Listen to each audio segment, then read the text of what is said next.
குழந்தை இயேசுவுக்கு நாள் தெரியுமா? நீங்கள்லாம் பல மாசமா வரீங்க. எப்படி வந்ததுன்னு தெரியுமா?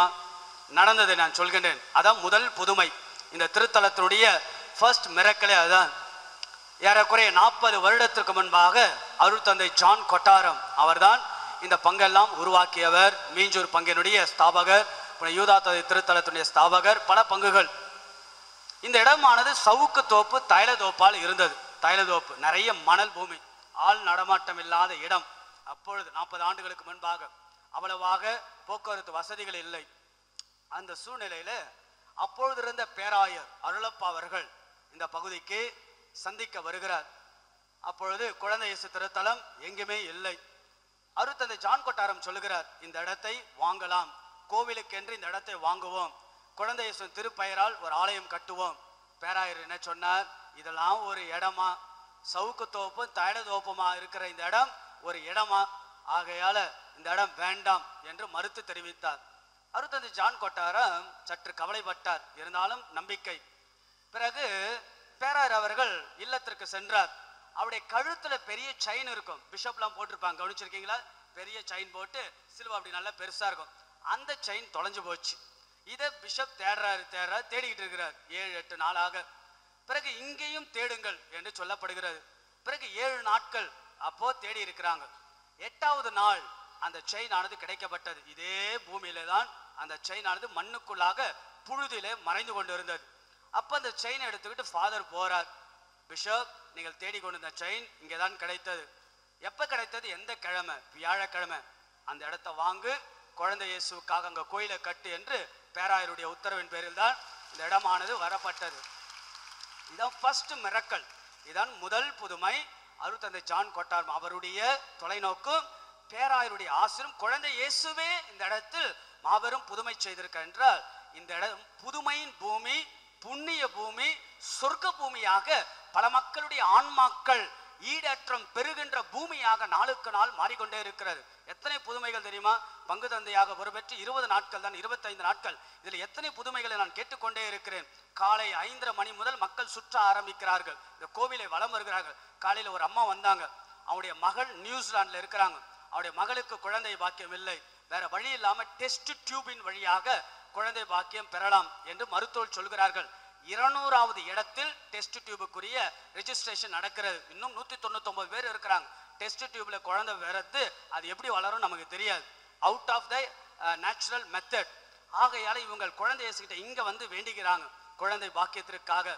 பிறகு வேண்டிக் கொண்டு 10வது மாதம் டிசம்பர் மாதம் வந்தார்கள்.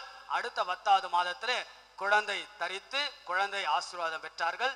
டெஸ்ட் டியூப் மெத்தடே இல்லாமல் இயற்கையான முறையில காலையில் ஒரு டீச்சர் பகிர்ந்து கொண்டதை தான் உங்களோடு நான் பகிர்ந்து கொள்கின்றேன்.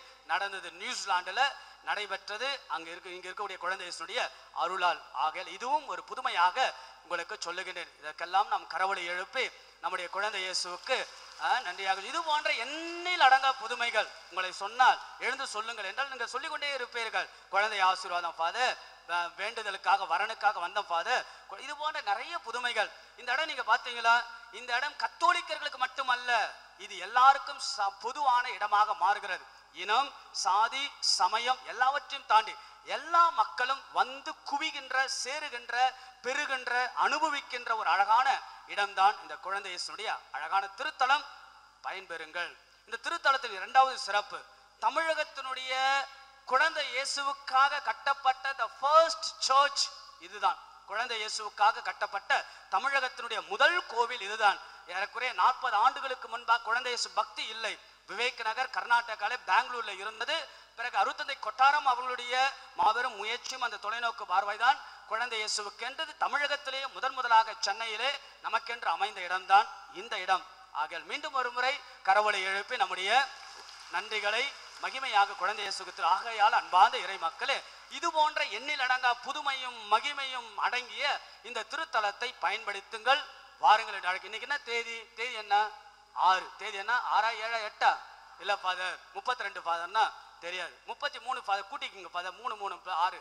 ஆகையால் 6ஆம் தேதி நீங்கள் 6ஆம் தேதி வந்திருக்கிறீர்கள். அடுத்த மாதம் 3ஆம் தேதி வருவீர்கள்.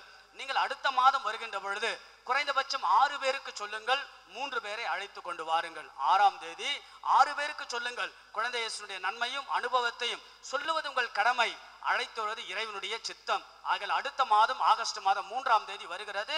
3 பேராவது நீங்கள் அழைத்து கொண்டு வாருங்கள் என்றுதான் உங்களை அன்போடு 6ஆம் தேதி வந்தோம், 3ஆம் தேதி வரப்போகிறோம், 3 பேரை அழைத்து கொண்டு வரப்போகிறேன் என்று சிந்தனையோடு செல்லுங்கள். அடுத்த மாதம் வருகின்ற பொழுது என்ன நாள், என்ன சிறப்பு? ஆகஸ்ட் 3ஆம் தேதி குழந்தை ஆசீர்வாத நாளாக நாம் ஒப்பு கொடுத்து வேண்டலாம். அது என்னப்பா குழந்தை ஆசீர்வாத நாள்? அதாவது ஃபர்ஸ்ட் டைம் ஸ்கூலுக்கு போனவங்க இருக்கிறாங்களா, ஃபர்ஸ்ட் டைம் எல்கேஜி போயிருப்பாங்க, ஃபர்ஸ்ட் டைம் அந்த குழந்தைகளை கூட்டிட்டு வாங்க. அடம் பிடிச்சிக்கினே போயிருப்பாங்க, கூட்டிட்டு வாங்க. பிறகு அவங்களுக்காக ஆசீர்வாதம். 11ஆம் வகுப்பு சென்றவர்கள், 12ஆம் வகுப்பு சென்றவர் குழந்தைகள், பிறகு ஃபர்ஸ்ட் டைம் கல்லூரிக்கு சென்றவர்கள், அவங்களெல்லாம் சொந்தங்கள் பந்தங்கள் உங்கள் பேர குழந்தைகள் எல்லாம் உங்கள் பிள்ளைகள் எல்லாம் அழைத்து கொண்டு வரலாம். பிறகு குழந்தை ஆசீர்வாதத்துக்காக வேண்டிய காலையில இப்படி போன ஒரு கணவனும் மனைவி அழுகுறாங்க, அழுதுகிட்டே இருக்கிறாங்க. எங்களுக்காச்சும் என்ன குழந்தை ஆசீர்வாதம் இல்லை. இது போல நிறைய பேர் அவங்களுக்கெல்லாம் சொல்லி கூடி அடுத்த மாதம் சிறப்பாக அவங்களுக்காக. பிறகு குழந்தை சுகப்பிரசவம் நடைபெற அவர்களுக்கும் அடுத்த மாதம் ஒப்பு கொடுத்து ஜெபிக்கப்படும். புரியுதுங்களா? குழந்தை இயேசு நாளாக, குழந்தை இயேசுவினுடைய ஆசீர்வாத நாளாக அடுத்த மாதம் குழந்தைகளுக்காக சிறப்பாக நாம் ஒப்பு கொடுத்து ஜெபிப்போம். இந்த திருத்தலத்திலே இன்னும் சிறப்பாக பாவ சங்கீதனுக்காக தனியாக குருக்கள் ஏற்பாடு செய்யப்பட்டிருக்கிறார்கள். வருகின்ற மாதங்கள் இன்னும் சில குருக்கள் இருப்பார்கள். பிறகு ஆலோசனை பெற்றுக்கொள்ள, மனசுல நிறைய கஷ்டம் பிரச்சனை, காது கொடுத்து கணவன் கேட்க மாட்டார், வெளியே சொல்ல முடியல, அதுக்கெல்லாம் ஒரு ஆலோசனை மையமாக அங்கு 3 பேர் இருக்கிறார்கள். அடுத்த மாதம் இன்னும் சிறப்பாக செய்யப்படும், பயன்படுத்திக் கொள்ளுங்கள். நம்முடைய திருத்தல திருமண தகவல் மையம் அடுத்த மாதம் அதிகாரபூர்வமாக அறிவித்து தொடங்கப்படும். திருப்பலி முடிந்தவுடன் நம்முடைய குருவானவர் அருட்தந்தை லாரன்ஸ் அவர்கள் இருக்கிறார். எல்லோருமிலும் கரங்களை வைத்து உங்களுக்கு ஜெபத்தையும் ஆண்டவருடைய ஆசீர்வாதத்தையும் பெற்று தருவார். அவரை நீங்கள் பயன்படுத்திக் கொள்ளலாம். அதே போல இந்த திருத்தலத்தில் நிறைய நன்றிகளை நீங்கள் சொல்லிக்கொண்டே இருக்கலாம். திருப்பலி கருத்துக்கள் வழியாக ஸ்டாலில் பல பொருட்கள் இருக்கிற, வந்தோம் சென்றமல்ல, வந்தோம் பங்கெடுத்தும் சில பொருட்களை வாங்குகின்றோம், அதை நற்செய்தியாக இயேசுவுக்கு மகிமைக்காக கொடுப்போம் என்று ஸ்டாலை பயன்படுத்தலாம். மாதாவுக்கு வேண்டிக்கிட்டு புடவைகள் செலுத்த விரும்புபவர்கள் அடுத்த மாதம் இன்னும் நீங்கள் நேர்ச்சியாக செலுத்தலாம். அதே போல 12 மணிக்கு அன்னதானம். இன்றைக்கு ஏறக்குறைய 1000-1200 பேருக்கு அன்னதானம் ஏற்பாடு செய்யப்பட்டு இருக்கிறது. ஆகையால சற்று உணவினுடைய அந்த மெனுவையும் மாற்றி இருக்கின்றேன். ஆகையால அன்னதானம் வழங்கப்படும், நீங்களும் பங்கெடுக்கலாம். 10 பேருக்கு சாப்பாடு போடலாம், 100 பேருக்கு போடலாம், இன்னும் 500 பேருக்கு போடலாம். ஆகையால் உங்களால் இயன்ற காணிக்கை அன்னதானத்தின் வழியாக ஏழைகளின் உணவு கடவுளுக்கு திரு உணவு என்று நீங்கள் வழங்கலாம். இந்த பூக்கள் எல்லாம் வாங்க நீங்களும் உதவி செய்ய உங்களுடைய பங்கேற்பையும் திருத்தலத்தில் கொடுக்க முன் வரலாம். ஆகையால திருப்பலி முடிந்தவுடன் குழந்தை இயேசுக்கு தேரானது எடுக்க நான் கூட வருவேன், பங்கு தந்தை நான் வருவேன், ஜெபித்து கொண்டு ஆலயத்தை சுற்றி ஆலயம் சுற்றி வல வருவோம், ஆண்டவருடைய அருள் ஆசிரை பெறுவோம். சுத்தி கொண்டு நாம குழந்தை இயேசுடைய சிறப்பு தேரானது எடுக்கப்படும். பங்கு தந்தையாக என்னை பார்க்க விரும்புபவர்கள் நீங்கள் திருப்பலி முடிந்தவுடன் பார்க்கலாம், ஜெபிக்க வேண்டலாம். உங்கள் தாராள உள்ளங்களை திருத்தலத்தின் வளர்ச்சிக்காக பயன்படுத்தலாம். நம்முடைய சேவா அருட்சகர்கள் சிறப்பாக செயல்படுகிறார்கள். அவர்கள் சமூக கல்லூரியை வழி நடத்துகிறார்கள். பெண்களுக்கு சில வாய்ப்புகளை கொடுத்து கம்ப்யூட்டர் பல ப்ரோக்ராம் வழியாக அதை குறித்த பிரின்சிபல் சிஸ்டர் புஷ்பா இருக்கிறாங்க. அவர்களை நீங்கள் பயன்படுத்தி தெரிந்து கொள்ளுங்கள். பிள்ளைகளையும் சேருங்கள். வாருங்கள், கொண்டாடுவோம், செல்லுங்கள், மகிழ்வோடு வாழுங்கள். குழந்தை இயேசுடைய அருள் ஆசீர் உங்களுக்கு என்னாலும் இருக்கட்டும். நெல்சன் அற்புதர் இயேசுனுடைய சேனல், இந்த டிவி பார்த்துருக்கீங்களா?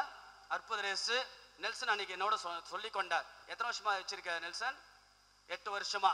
இந்த அற்புதம் என்ற பெயரே இங்கிருந்து தான் அவர் பெற்றாராம். ஆகையால அற்புத குழந்தை இயேசு, அந்த அற்புதம் என்ற பெயர் இங்க பெற்றுதான் 8 ஆண்டுகளாக தன்னுடைய பணி. அவர் எவ்வளவு சம்பாதிக்கிறாரு?